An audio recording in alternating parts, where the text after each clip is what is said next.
তিনটে জায়গায় তিনজন হাত পাতলে তাদের হাতকে জীবনে ফিরাবেন না, জোরে বলুন ইনশাআল্লাহ।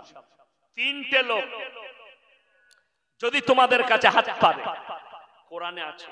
এক নম্বর, ওয়া আতিদাল কুরবা, তোমাদের কাছের গরীব।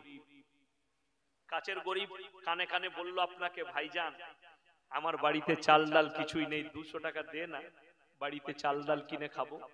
আপনি লুকিয়ে হাতের মুঠোয় ভরে দেন, তার খোঁজ রাখুন, তো দরকার পড়লে আলো নিয়ে যাবি আমার কাছে। আমি বলছি আল্লাহ ওয়াদা করেছেন, আল্লাহ আপনার মালে বরকত দেবে, জোরে বলুন সুবহানাল্লাহ।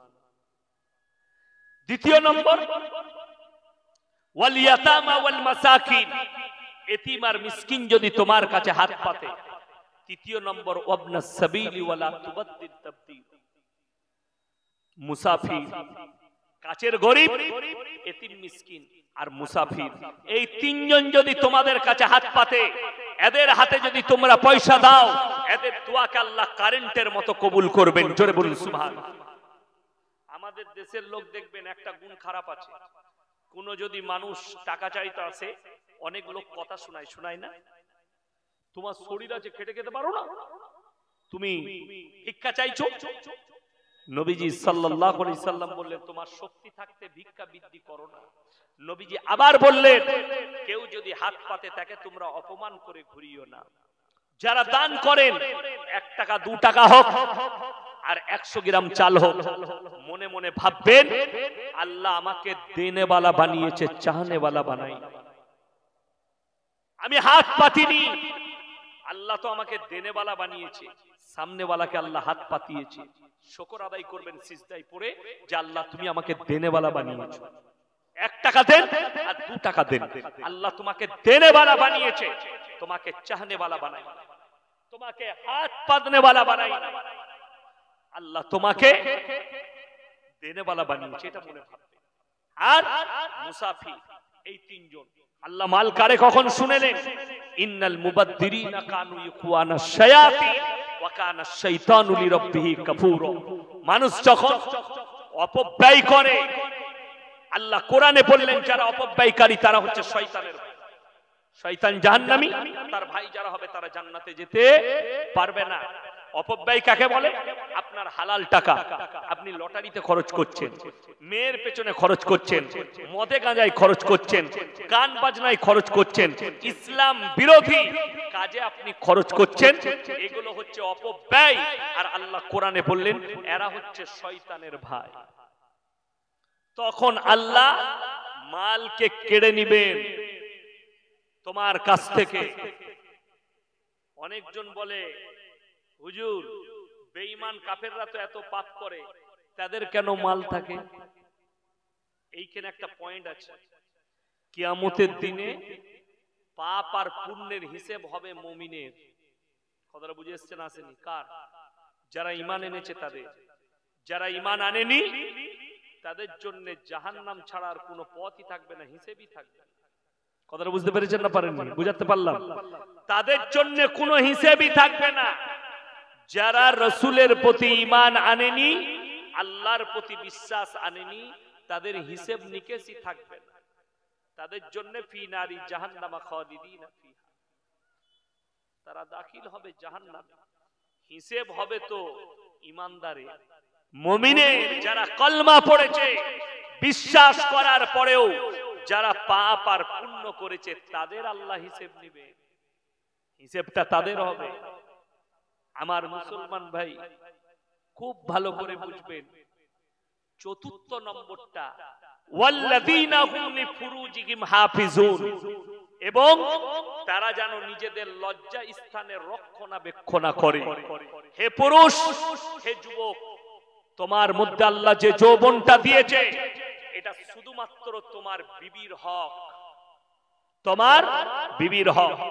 আর আমার মায়েরা বোনেরা যারা শুনছেন তারা শুনে যান, তোমাদের মধ্যে আল্লাহ যে যৌবন দিয়েছে, তোমাদের যে শরীর দিয়েছে, এটা শুধুমাত্র তোমার স্বামীর হক, বিবাহিত হোক আর অবিবাহিত হোক, তোমরা পরকীয়ায় জড়িও না। আল্লাহ বললেন আমার মুমিন সে যে নিজের মুমিন বান্দা সে যে নিজের লজ্জা স্থানের হেফাজত করে। 5 নম্বরটা মারাত্মক, ইল্লা আলা আজওয়াজিহিম আও মা মালাকাত আইমানুহুম ফাইন্নাহুম গায়রু মালুমিন ফামান ইবতাগা ওয়ারা যালিকা ফাউলাইকা হুমুল আদুন। হে নবী, পৃথিবীর মানুষকে বলে দাও। আর 5 নম্বর, তোমরা তোমাদের স্ত্রীর সঙ্গে ভালো ব্যবহার করবে। সকলে করবেন, জোরে বলুন ইনশাআল্লাহ। স্ত্রী ছাড়া অপরের সঙ্গে সম্পর্ক করলে তোমরা হবে আমার সামনে সীমা লঙ্ঘনকারী। তোমরা সীমা লঙ্ঘনকারী। কেউ এই সীমা লঙ্ঘন করবেন না। আমাদের যুবকদের একটা দোষ আছে, পুরুষদের, কি ঘরে একটা বউ, মেদিনীপুর টাউনে আর একটা, ওটা হ্যালো কামিয়ারাই লাগে। কষ্টটা কোথায় বলুন তো?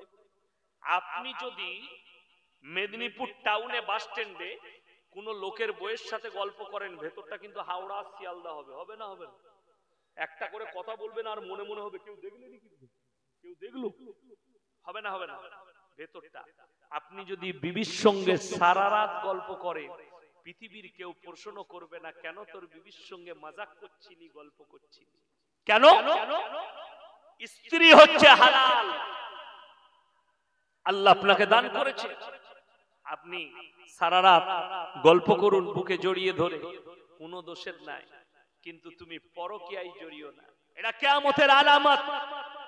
মানুষ পরকীয়াকে প্রাধান্য দিবে, নিজের স্ত্রীকে দূরবাসবে। এটা কিয়ামতের আলামত। ওই জন্য বিবিকে সবাই ভালোবাসবেন, জোরে বলুন ইনশাআল্লাহ। এলাইগঞ্জের জলসা খুব ভালো জলসা, আমি অনেক দিন আগে করে গেছি, আবার অনেক দিন পরে আজকে এলাম। কার মনে আছে জানি? আমি অনেক দিন আগে, আমি আজাদুর রহমান সাহেব, রিয়াসতুল্লাহ সাহেব, তখন আমার দাড়িগুলো ভালো করে, এখন তো একটু একটু বেরিয়েছে, তখন এটাও ছিল না। হ্যাঁ, তখন করে গেছি। তো আপনারা জলসা করছেন আলহামদুলিল্লাহ, এতগুলো মানুষ এসে বসেছেন, কিন্তু আগামীতে কমিটিকে বলবো ইসলামী শরীয়তে মেলা হারাম। ইসলামী শরীয়তে কি বললাম? মেলা হারাম। কেন হারাম? যে জায়গায় নারী আর পুরুষ পর পুরুষ আর পর নারী এক কাছে হবে, তৃতীয় নম্বর যে লোকটার হাজিরি হবে সে হচ্ছে শয়তান। কোরআনে আছে ইন্নাশ শাইতানা লিল ইনসানি আদুউম মুবিন। শয়তান হচ্ছে মানুষের প্রকাশ্য দুশমন। যদি আপনাকে উদাহরণ দিয়ে বুঝাই, 5টা ছেলে ঘুরছে মেলায়, 10টা ছেলে ঘুরছে, 10টা মহিলা ঘুরছে মেয়ে। শয়তান বেটা ছেলেগুলোকে বললে ভিড় আছে, বেঁধে চালিয়ে দে, মেরে দিয়ে পালিয়ে গেল। আর এই কোনো মারাতে কেউ যদি হেসে দিল, কই হাসা তো ও ফাঁসা, বাস জিনা চালু। তো ভেবে দেখবেন এই জলসা, দ্বীনি মজলিস, এটার দ্বারা নেকি পাওয়া যাবে। দরুদ পড়া হয়, আল্লাহর কোরআনের আলোচনা হয়, এতে নেকি পাওয়া যাবে না? যাবে না বাবা?